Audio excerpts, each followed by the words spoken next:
With 30 plus years in the industry, there's no denying the impact that developer and publisher Capcom has made, churning out some of the most iconic characters and franchises in gaming spanning many different genres from fighting, platforming, hack and slash, and even visual novels. They're also no stranger to the survival horror genre. There's one certain game that I want to talk about in this video. Well, you can't mention Capcom without mentioning their beloved cash cow. Resident Evil. Don't get me wrong, I could go on about Resident Evil for days. I mean, who doesn't love Resident Evil? It's fucking Resident Evil, come on! Yeah, that pretty much sums me up. Anyways, the game that I want to talk about is another Capcom survival horror game that's maybe not as known or remembered. It's not perfect by any means, but I firmly believe it brings a lot to the table, and it's pretty underrated. That game is Haunting Ground.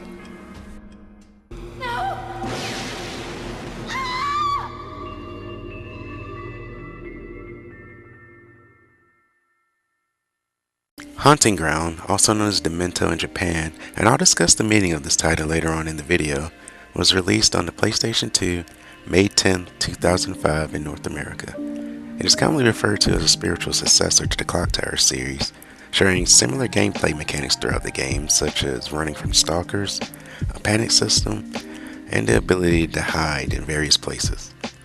It's not surprising for those comparisons to be made, as Haunting Ground at the beginning of its development was going to be Clock Tower 4, but the executive decision was made for it to become a new IP instead. As a result, many of those who worked on Clock Tower 3, which was co-developed by Capcom 2 years prior to Haunting Ground's release, worked on Haunting Ground as well. Although these two games share striking similarities to each other, they are different in many ways in terms of tone and how it goes about its elements of horror. Don't get me wrong, Cloud Tower 3 is pretty terrifying in its own right, but Haunting Ground achieves horror in a way that I haven't really seen done in many other games. In fact, I think it was rather ballsy, and if it was made in current year, I think it's safe to say people are a bit more sensitive, and it could maybe cause a little controversy. From start to finish, you'll be subjected to the objectification of its main heroine, Fiona Belly, whether it be sexually or non-sexually. In this game's case, it isn't particularly a bad thing. It's actually what I think makes it work as well as it does in some aspects. The objectification factor serves a purpose for a greater good. Not that I'm opposed to any games that have it for the sole purpose of, look at these sexy women being sexy because they can. Look how much fun they're having. Getting all wet in their scrumptious jiggle jogglers. So the game starts very Silent Hill-esque with Fiona waking up from a car crash and finds herself inside of an unlocked cage in an unknown location wearing nothing but a silk sheet. As she explores her new surroundings wearing next to nothing, you can start to feel a little vulnerable. You don't know where you are, where you're going, what lies ahead, what's going to happen to you. You know absolutely nothing. The lack of a heads-up display immerses you even more deeply in the situation. Augur her if you may in her current condition and attire, but perhaps you get the sense that this is neither the time or the place for that. Fiona being female works even more in the game's favor and what feelings it evokes from you. If Fiona were to be a male character, I think that sense of vulnerability walking around without proper clothing would be lessened. It would be turned into more of a comedic, lighthearted moment. It's not to say that a man can't feel vulnerable, call it sexist, but I'm just going by the social norms and constructs already put into place. You eventually find your way to a suite and to some proper clothes laid out for you. You're not alone as someone takes the pleasure of watching you change through a peephole. It's a bit unsettling and rather predatory. The new clothes you acquire are anything but conservative. An all too tight top to show off her voluptuous body and bust, and a micro skirt to boot. She's 18 by the way, just let me say that. Surely there are other clothes that her lovely guest could have given her, but for obvious reasons they decided not to. Fiona has no choice in the matter, as her only alternatives are being completely naked or the sheet she first found herself wearing. Shortly afterwards, you encounter the first stalker that will be pursuing Fiona throughout the castle, Debilitus. This scene is particularly unnerving, seeing him gaze upon Fiona, then back to his doll, his piercing dead eyes, tossing his doll aside as he has found his new object of desire. He sees Fiona as nothing but a doll to play with no will on her part. As he approaches her, anxiousness balloons inside you. It's a different sort of dread from someone like the Scissor Man approaching you. You can get a pretty clear idea of what your fate will be, what sort of threat is posed. With Debilitus, you have no earthly idea what he plans to do with you, but you know that your gut instinct is screaming at you to run away, and thus the chase begins. The third-person perspective of the game places you in a more protective role rather than an actor role if it were to be in first person. What I mean by that is, generally speaking, in a first-person game, it is easy to place yourself in the shoes of the character you're playing. It is you who is carrying out these actions. It is you that must escape danger. In a third-person game, being able to see the character that you're controlling creates a disconnect. It is clear that you are the player, dictating the character that's on the screen. With Haunting Ground, you're made to feel that you must protect Fiona from the many dangers that she faces. She is ultimately designed to feel helpless. That constant feeling of vulnerability is ramped up to the maximum during the stalker chases. Fiona is defenseless aside from some shoves and kicks that can buy you a little time at most. Your canine companion Huey that you rescue and would accompany you early on in the game is able to help you as well as serve as a distraction. Going back to Clock Tower 3, you're placed in the same similar situations, having to hide from your pursuers, but once it comes time to engage them for the boss battle, you actually start to feel empowered because you're actually a British anime girl.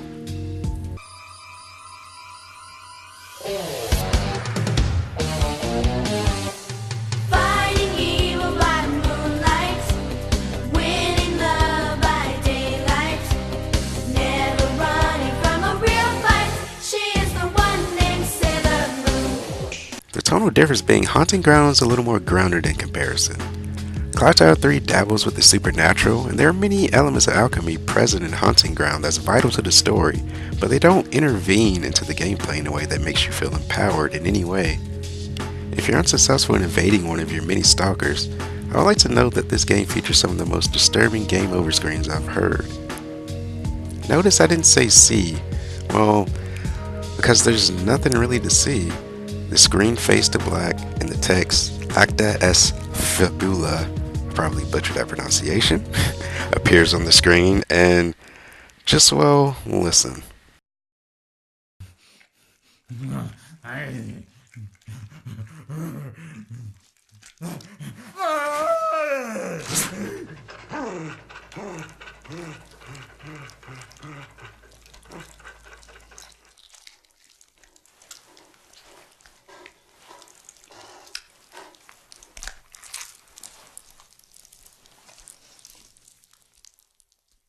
This Latin phrase roughly translates to the performance or the act is over. This lets your imagination go where it wants to go, as dark as you want it to get. You envision and interpret what is truly happening. Not too long after you're running with Debilitus, there's a pivotal cutscene that happens, one that really hits you and lets it sink in how treacherous of a situation that Fiona is in. An unknown disembodied voice tells you to take a look at what fate he has in store for you. A sculpture of some sort depicting a pregnant woman. This is what Fiona will become in the future by his hands, whether she likes it or not. It may have been in the back of your mind as an extreme that it could happen, but it has now been confirmed as a possible reality that Fiona will be raped and forcibly impregnated by her captor. I hate to sound like a broken record, but if this game were gender reversed, I simply don't think it would work as well. It's not to say that a man being threatened with rape should be taken less lightly than a woman being threatened, but Fiona being female taps into that natural fear that puts you face to face with it as a stark reality that could happen. I mentioned earlier that Haunting Ground is known as Demento in Japan. Demento is of Latin origin, referring to a deranged or mentally disturbed person. In some way, shape, or form, everyone Fiona comes across fits that description and wants something from her. Daniela, the sole mate of the castle, is the epitome of this. She is undoubtedly my favorite stalker of the game. It's probably the whole yandere fascination I have, but she's batshit insane and I love it.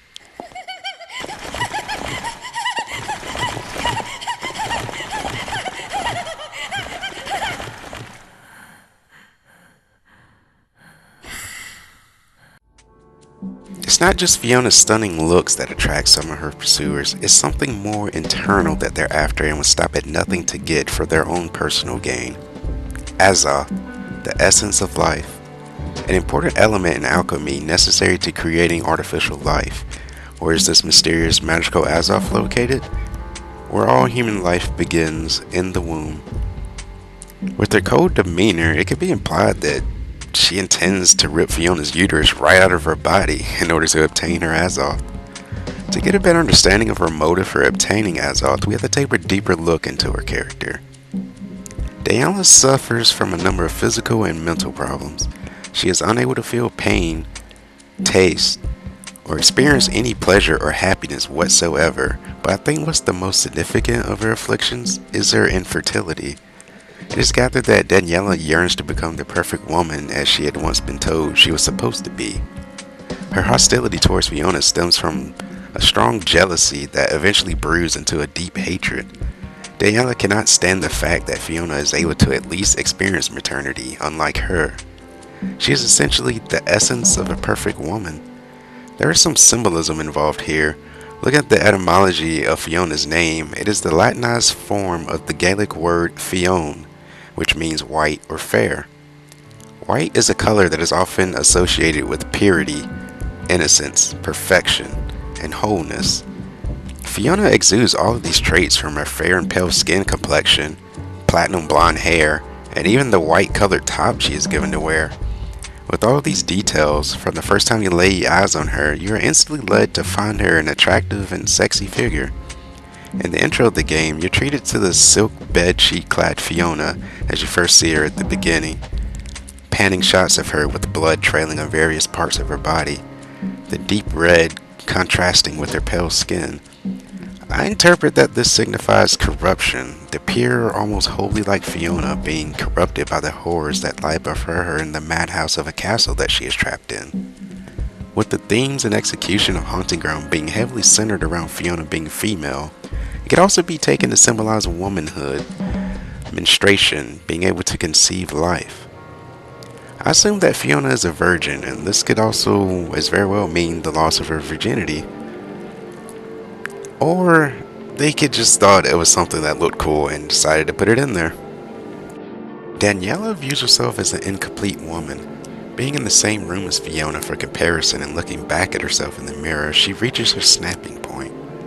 It is excruciating for her to look at herself and accept that she is unfinished, that she is broken.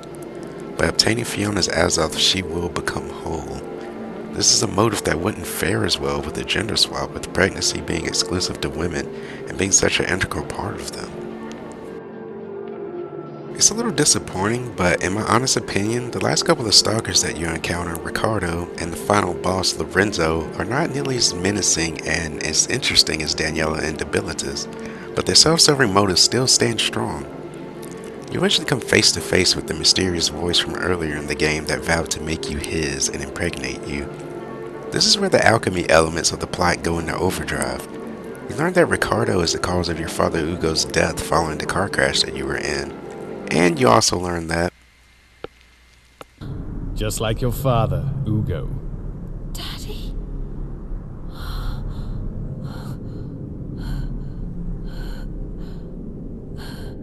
We are clones.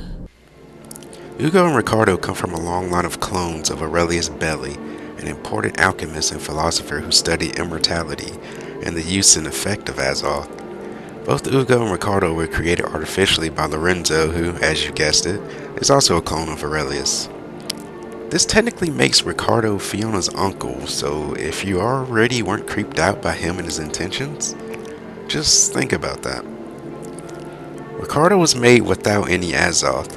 Fiona, the byproduct of her human mother and homunculus father, inherited all the potent Azoth, from which led to her kidnapping.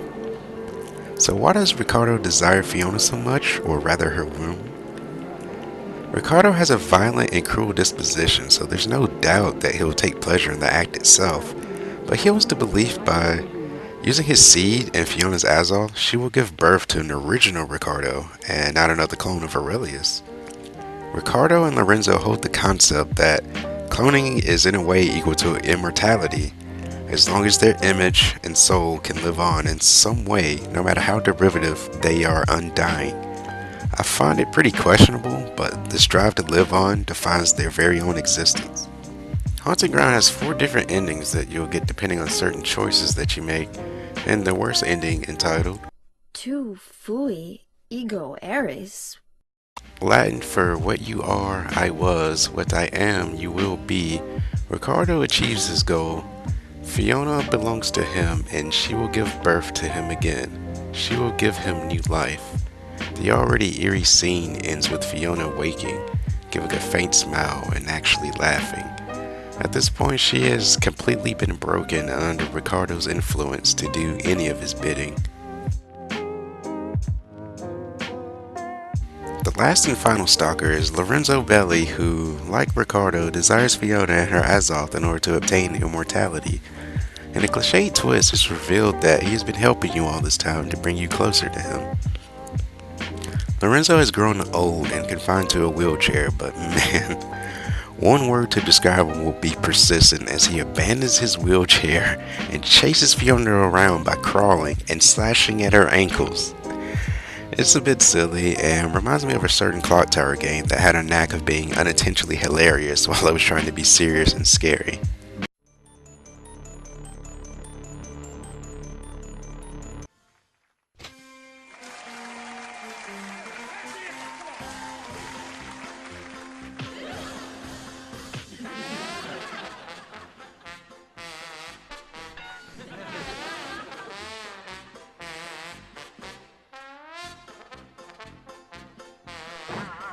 It's at this point that I slowly start to retract my statement about this game being a little more grounded, as you'll defeat Lorenzo time and time again via explosion and being crushed by debris, and even going through a rock grinder, only for him to reappear with his youth and power restored.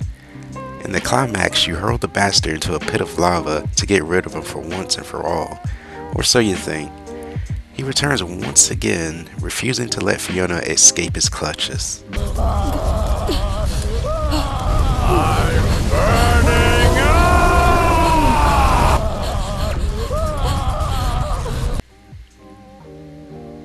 This is short-lived, as he eventually does burn himself out, pun intended. I'm terrible, I know.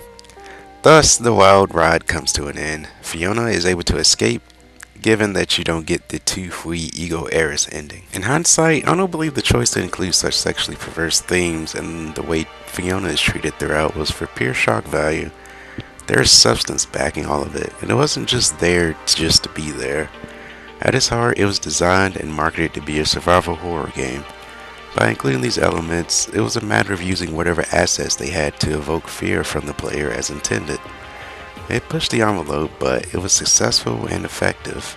You are a frail young woman captured in a castle and stalked by crazed lunatics who would treat you more like a specimen than a human, and only use you for what they want. Physical and sexual abuse and death seems imminent. You are a victim. Their motives for their actions are driven by different factors. What Ricardo wants from her is completely different from what Daniela and Debilitus want. In actuality, Debilitus is an outlier. Unlike all the other stalkers, there's no malice behind his actions. He can be compared to Lenny from Of Mice and Men, a gentle giant who means no harm and simply does not know his strength. He sees Fiona as one of his dolls and only wants to play with her, but his hulking size and power, he would eventually kill her. Even knowing this fact, it doesn't cheapen the tension you feel when he's around. His intentions are presented in such a way that it is still ambiguous and threatening. If you choose to spare his life in the boss battle, he starts to even idolize Fiona as an angel or divine being for doing so, and no longer chases you. Horror is a pretty tough genre to pull off effectively, whether it's in gaming, film and animation, or literature. It is one that must have a lingering effect on your audience, not only during its consumption, but afterwards as well. It should have something memorable, something that has an impression that may even make you challenge your own reality. It should have a hard iron grip on your nerves and never let go. You must find a way to tap into a person's natural fear and capitalize on it. There are many ways of doing this. You may take a more psychological approach, or maybe a more in-your-face grotesque imagery and monstrosities. However you wish to do so, the choice is up to the creators, and Haunted Ground finds a fresh, unique way of doing it. I look forward for more games with this kind of direction in the future, and I hope that maybe you've enjoyed this video. Yeah, I don't know how to end this.